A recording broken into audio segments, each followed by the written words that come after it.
Well, hello, chaps. Today's adventures and work will take us to a expedition, which is a 2000 4.6. It's got 200,000 miles on it, but I tell you what, this motor is probably one of the better sounding motors I've ever heard in a expedition. I've taken really good care of it, and they've probably done a little work to it. The problem we got right now is we got a leaky intake gasket. It keeps throwing the check engine light on. We'll show you what that is. Pretty common on these 4.6s. I've done about 30 to 40 of these last year. I've got the code reader hooked up, and I'm probably going to have to shut the door so the bell doesn't ding ding ding. And there are the codes right now, and you can see I got the P174. I think you can see that the glare. And I got a PSC 308, which was cylinder number 8 misfire.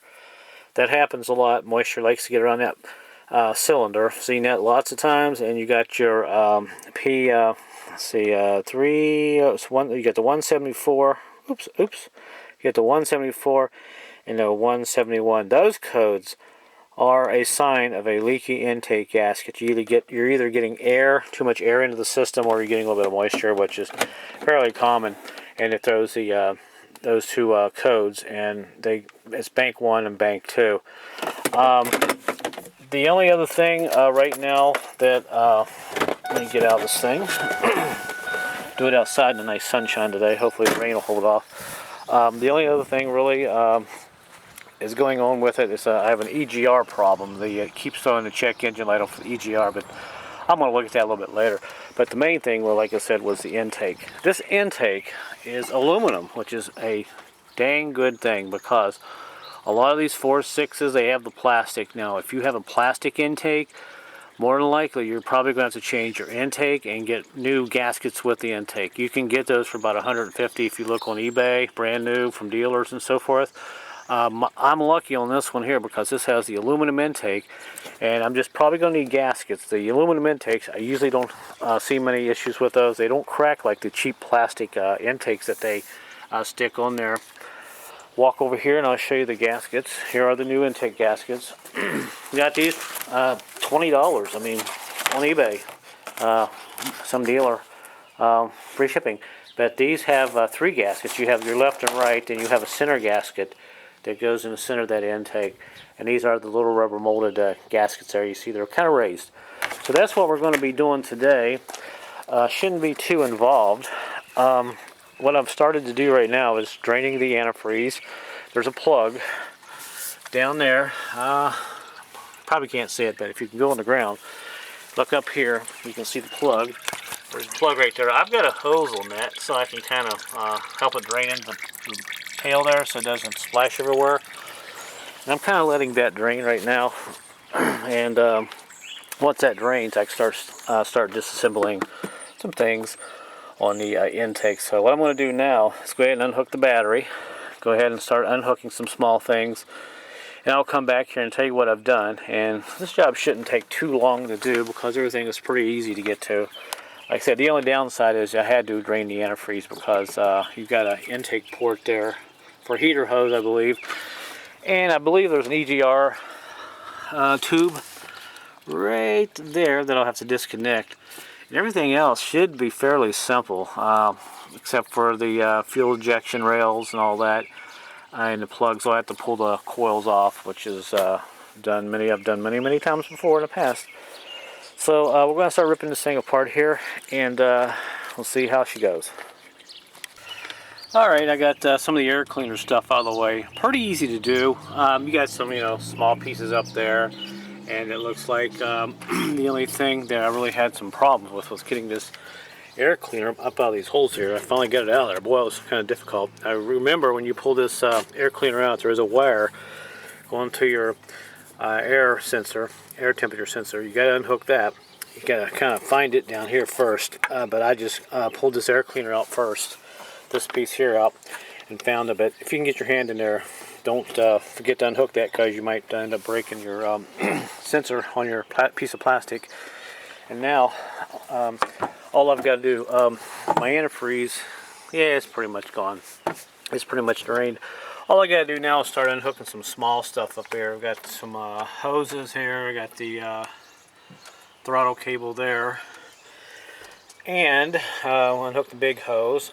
I probably will take the alternator off just because it'll make it a little easier for me to slide that intake back down in there and pull it out. You probably could work around it, but I'm going to take it out, and there's a big bolt there you got to put your tool on. I have a tool to do that, to break that bolt loose and take that alternator off. So I'll go ahead and do that.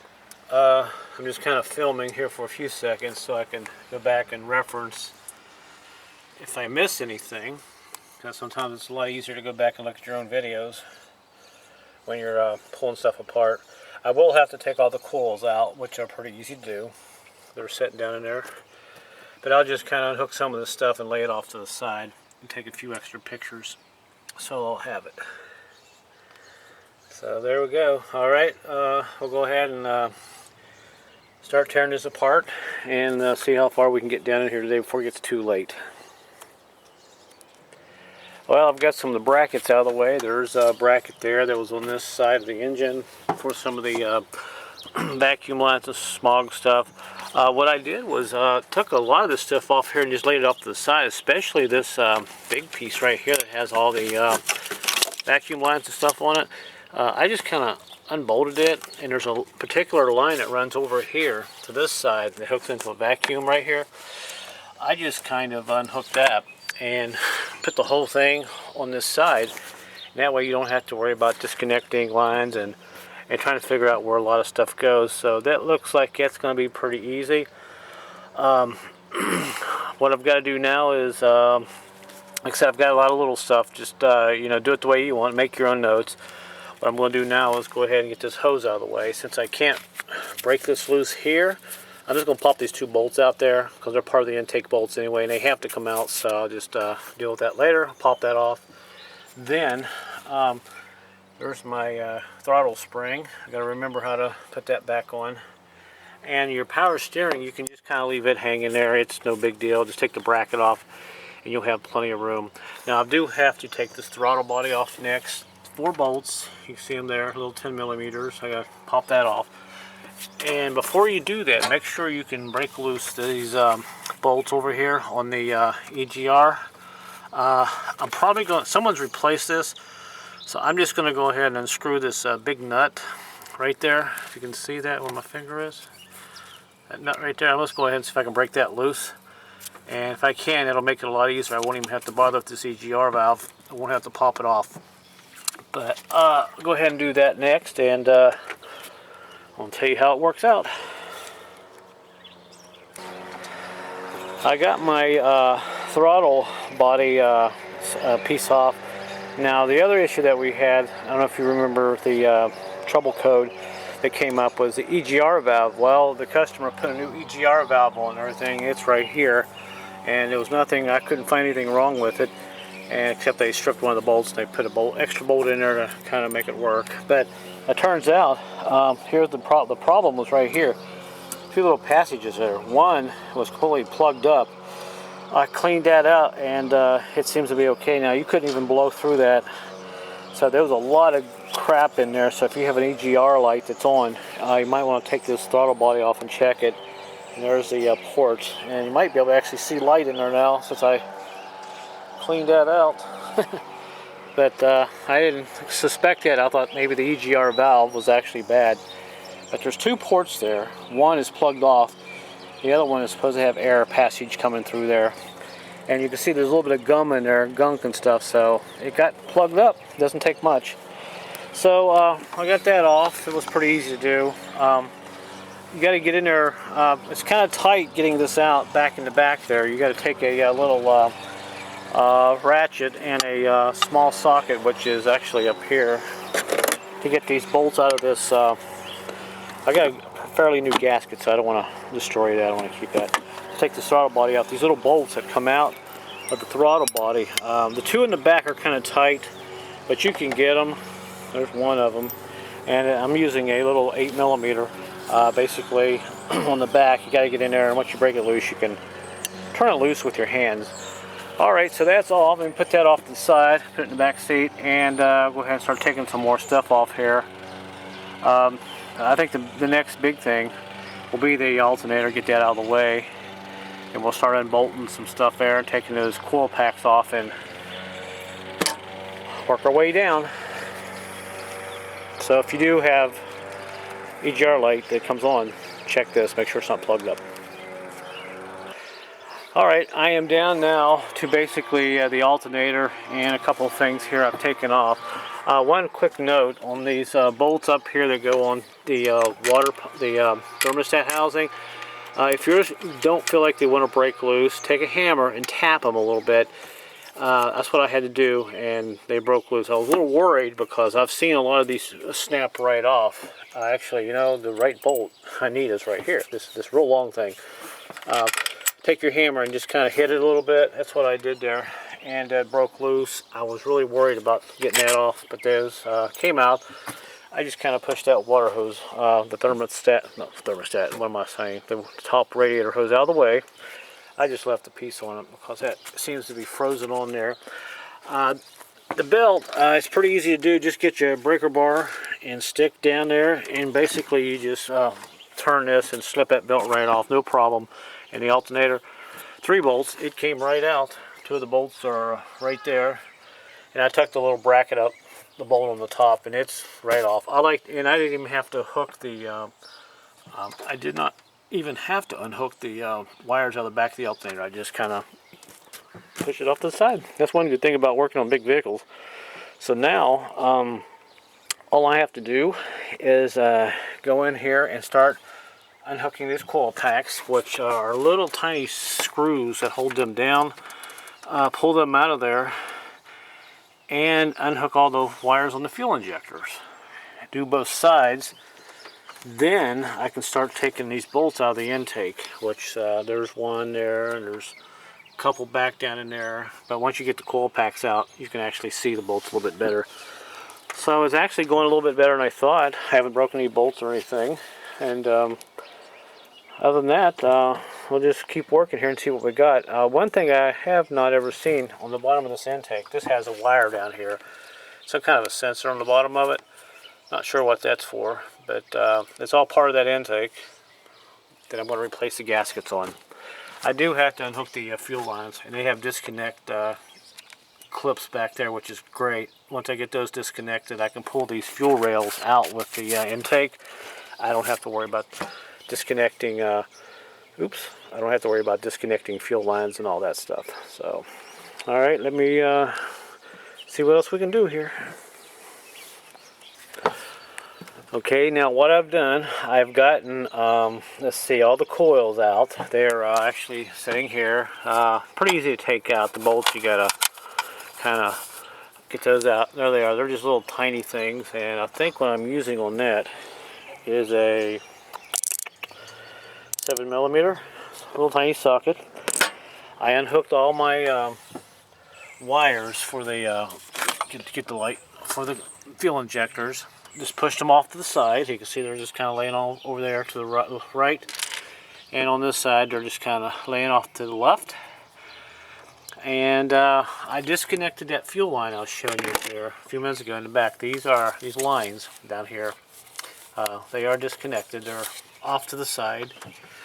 The way you do that, just so you know, I have a set of these little quick disconnect things. I used a couple of these middle ones there. They work really great. You just slide them on there, push down, and you'll feel them go in, and you can pop that line right off. And let's see, I think that was about it. It took me about a half hour or so to do all that, because you got 8 injectors and you got 8 coil wires you got to unhook. Now, I'm basically ready to take this intake off. These bolts are all 10mm, and you can see them there kind of, I think.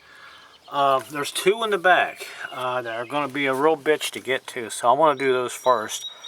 I was going to take off this fuel rail and get it out of the way, but if I do unhook it, you can't get it past the back of that intake, because that intake sets so close to the firewall.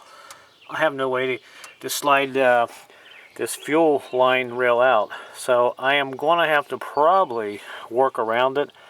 I'll probably have to get a little socket and kind of get a swivel in there. But there's a bolt there, and there's a bolt back on this side. So I should be able to get my hand in there, somehow get them out. But once I get those two out, then the rest of them are pretty easy to get to. I should be able to get them out. And that should be about it. So I'm going to go ahead and try to do that. Hopefully I can get it done here before dark, 'cause it's getting late. If not, I'll have to do it tomorrow. And I'll be excited to get that out there.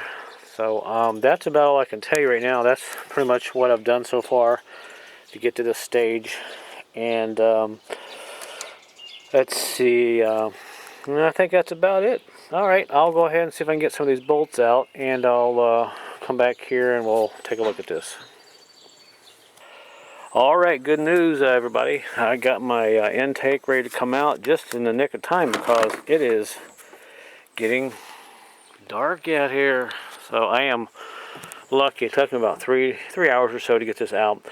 Now, I got all the bolts out. As I said earlier, I was worried about those intake bolts. I got them all out. There they are. They're not very big. They're just probably 1.5 inch bolts. I used a deep well, 10mm, and kind of a double setup like this. You don't want to, it's really, if you get one of these that are really long, it's hard to get in here because you'll hit the firewall. But this setup that I had here was just enough to get in there, get those bolts out.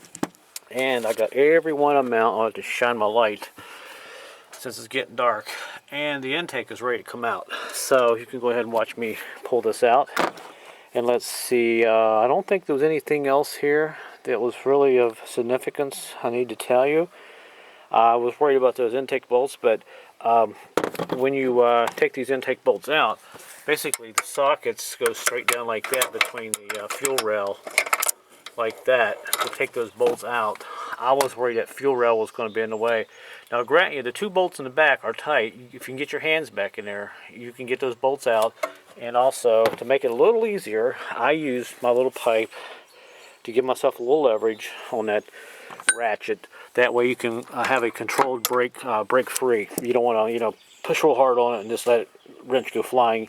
You want a controlled kind of a brake, loose those bolts.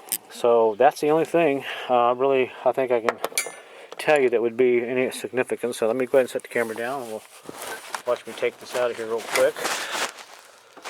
I think you can see that okay. Shine the light there a little bit. Before it gets too dark, I can get the light set there. I think you can see that. All right, go ahead and get this out of here.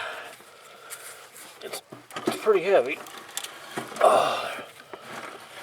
Alrighty, I'll set it out here on the ground. 1, 2, 3. Make sure all my wires are. Oh my goodness, it's heavy. Alright, it is out. Let's take a look at this valley. Since we got a couple minutes of daylight. Ooh, there's what's left of the old factory plastic, I don't know, shield. There's a gasket that I'm replacing. And it looks like it's pretty well shot. Especially right there, it's all squished down. But, let's see. Yeah, there's an extra bolt. Oh, sorry about that. Light. An extra bolt there. Someone lost. Don't need that. But there you go. So now when you go to put this back together, you do it in reverse order. And like I said, there's that firewall. See how tight that was there? There's not a lot of room. Let's look at this head out here real quick before it gets too dark. I need to clean that up. I have not seen any other videos on YouTube about this particular intake with the Triton V8. And there's the bottom piece. It's just a plastic, I guess, baffle. It has a sensor to it. And if you look closely, there's the piece I gotta pull apart, put that center gasket on. And all the bolts for it are up here on the top. That is how I get to those bolts. There we go. 10mm. And I can put this baby back together probably tomorrow. Take me a couple hours to put it back together tomorrow. And there's the bottom of the intake. And like I said, luckily this is aluminum. These don't crack. I never have ever had a problem with it. The issue was with the gaskets. That was on this. There's the other side. A lot of the plastic ones, intakes, they crack around this area, and they crack back around number 8, and you start getting all these problems. Water getting into plug number 8. So, oh, there it is. Let me set it up. One more look at it. So hopefully this will help somebody out. As I said, I'm not going to make a video how to put it back together. Obviously, you know how to put it back together. And there you go. So that'll be the end of my video. There's a look at those fuel connectors there. And I did leave the fuel injectors on and the fuel rail on this particular intake. It's not a problem. You don't have to take that off. It'll just make your life a lot easier when you put it back together. Alright, so there you go. I hope you guys enjoyed this video, and I'm tired after this.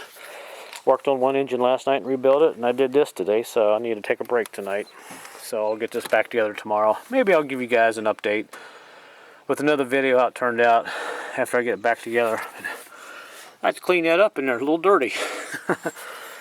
Okay, well, that's the end of the video, guys. Thanks for watching, and give you one more look at it.